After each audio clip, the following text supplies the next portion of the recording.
দেখতে দেখতে শেষ হচ্ছে আইপিএল এর প্রথম পর্ব। সবার আগে টুর্নামেন্ট থেকে বিদায় নিয়েছে মুম্বাই ইন্ডিয়ান্স আর পাঞ্জাব কিংস। এদিকে দুর্দান্ত পারফর্ম করে সবার আগে প্লে অফ নিশ্চিত করে ফেলেছে কলকাতা নাইট রাইডার্স। বাকি আছে 3টে স্পট। কারা হবে সেরা 3? 21 মে শুরু হচ্ছে প্লে অফ রাউন্ড।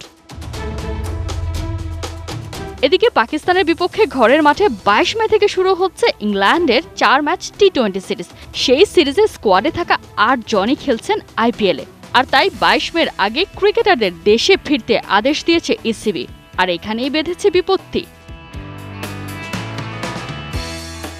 এরই মধ্যে ইনজুরিতে পড়ে পাঞ্জাব কিংসের অলরাউন্ডার লিয়াম লিভিংস্টোন ছেড়েছেন আইপিএলের ময়দান। বিশ্বকাপের আগে ফুলফিট দল পেতে ইংল্যান্ড ক্রিকেট বোর্ডের এমন অবস্থান।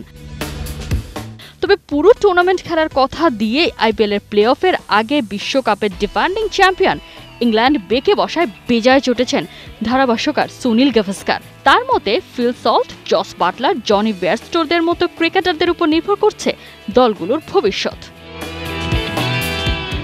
এখন তারা যদি পিছিয়ে আসে তাহলে ক্রিকেটারদের থেকে চুক্তির অর্থ কেটে নেওয়া উচিত। আর যে বোর্ডগুলি এখন সিদ্ধান্ত বদল করছে তাদেরও 10% কমিশন দেওয়া উচিত নয়।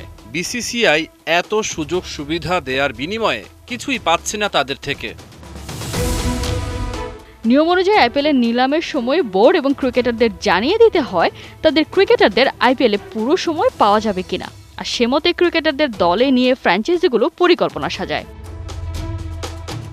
এবারের আইপিএলে কলকাতা নাইট রাইডার্সের ওপেনার ফিল সল্ট 12 ম্যাচে করেছেন 435 রান।